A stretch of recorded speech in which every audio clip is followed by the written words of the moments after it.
जिसकी शाखाएं नीचे लटक कर जमीन में पहले जड़ और फिर तने बनकर ये नए गाछ बन जाती हैं और उसी तरह ये विस्तार अनवरत चलता रहता है।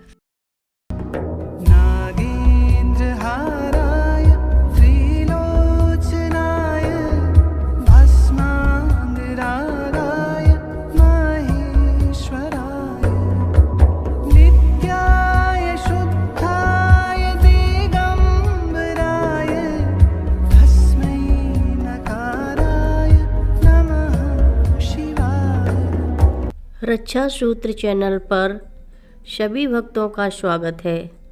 हम सभी भक्तों को महाराज जी की अद्भुत पावन कथाएं सुनाने जा रहे हैं। कृपया सभी भक्त ध्यान से सुने। वो हब्बा से चुटकी भर कस्तूरी मांगें और फांके जाएं। अब ये बार बार होने लगा, तो जब भी बाबा जी मांगें तो हब्बा जी टाल मटोल करके या अनिच्छा से दें तो सही, पर साथ में अपनी तरफ से चेतावनी और अस्वीकृति भी प्रकट कर दें। असल में कस्तूरी ऐसी चीज़ नहीं है कि जिसे जब चाहा ले लिया। मुझे खूब याद है कि दूसरे दिन शाम को बाबा जी ने कस्तूरी फिर से मांगी और खेल ही खेल में हब्बा से ये भी पूछ लिया कि अब कितनी कस्तूरी बाकी है। हब्बा ने प्लास्टिक की डिबिया उलट कर दिखा दी कि अब उसमें कुछ भी बाकी नहीं है। बाबा जी ने ऐसा दिखाया कि जैसे उन्हें बड़ा भारी झटका लगा हो और पूछने लगे कि इतनी कस्तूरी खाने से उनको कोई नुकसान तो नहीं होगा। हब्बा का जवाब था, अरे महाराज जी, आप तो स्वयं ही अग्नि हैं। जो भी इसमें डाला जाएगा वो उसी वक्त जल के भस्म हो जाएगा और पवित्र हो जाएगा। इतना कहने के साथ ही उनका गला रूंध गया और आंसुओं से आंखें भर आईं। हमारे महाराज जी का इसी तरह के खेल करने का स्वभाव था। लोग उनके पास अपने अपराध के बोझ से दबे हुए या दुख और मुसीबतों से घिरे हुए आया करते थे। वे आते और उनके चरणों में शीश नवाते। पता नहीं क्या हो जाएगा इस बात के डर से आंसू बहाते। उन्हीं आंसुओं से बाबा जी के चरण धोते।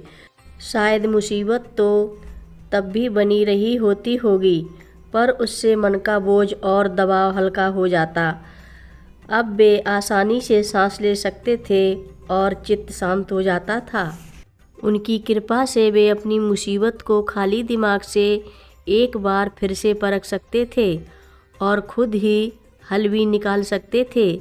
जब वे लोग लौटकर बाबा जी को धन्यवाद देने आते तो बाबा जी बस यही कह देते, हम कुछ नहीं करते, सब ईश्वर करता है। अब इस मोड़ पर आ गया हूँ जहाँ से कि हनुमानगढ़ी की गहन यात्रा समाप्त होती है। यहीं पर तो मेरी ज़िंदगी में अध्यात्म क्या है और लगकर कर्मयोग कैसे साधा जाता है की शुरुआत हुई। मेरे मन से ईश्वर और गुरु के बीच का अलगाव ख़त्म हो गया और मुझे पता चल गया कि वे एक ही हैं। ये बात ज़रूर है कि मेरी अपनी समझ में ये सब बिना मेरे प्रयास या बिना मेरी अपनी योग्यता के बल से हुआ है। ये मैं अच्छी तरह जानता हूँ कि मेरी अपनी इस ज़िंदगी के कर्मों का उस प्राप्ति में कोई योगदान नहीं है। हो सकता है कि मेरे पूर्व जन्म के ऐसे प्रयत्न रहे हों कि मेरे साथ इस जीवन में ये हुआ। शायद इस सब का अहेतुक कारण रहा हो।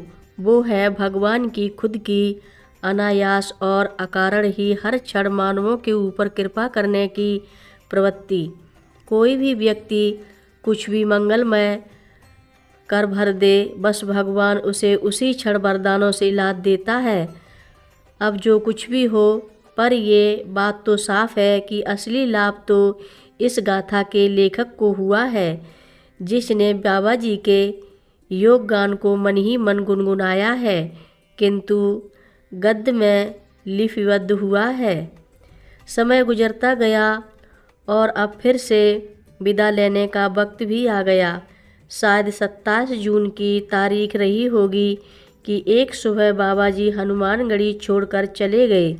मुझे अभी भी याद है, उस वक्त सुबह के 7 बजे थे और जब वे मैदानों में जाने के लिए कार में बैठने लगे तब सब भक्त लोग एक दूसरे को धक्का देने लगे जिससे कि वे उन्हें प्रणाम कर विदा दे सकें।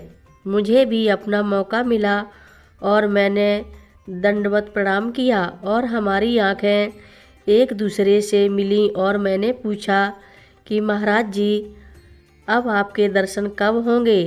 वे एकदम मुझसे पूरा आश्वासन देते हुए बोले, इलाहाबाद में चर्च लैंड में सुधीर मुखर्जी के यहाँ मिलना।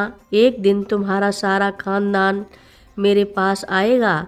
उस भविष्यवाणी के बाद से मैंने ज़िंदगी के अब तक 61 वर्ष काट दिए हैं।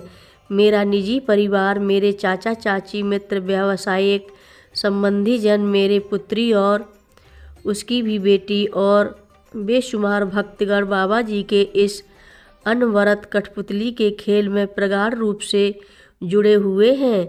जो भी उनके पास आया तो टिका और पनपा और अपने साथ और जाने वालों को लाया और इस तरह बाबा जी का ये परिवार निरंतर फैलता गया, एक बरगद के गाछ की तरह जिसकी शाखाएं नीचे लटक कर जमीन में पहले जड़ और फिर तने बनकर ये नए गाछ बन जाती हैं और उसी तरह ये विस्तार अनवरत चलता रहता है। हर रोज़ महाराज जी की कथाएं सुनने के लिए रक्षा सूत्र चैनल को अवश्य सब्सक्राइब करें, शेयर करें और लाइक करें। घंटी बजाना ना भूलें। कमेंट बॉक्स में लिख भेजें, जय नीव करोरी बाबा जी महाराज। बोलो नीव करोरी बाबा जी महाराज की जय बोलो।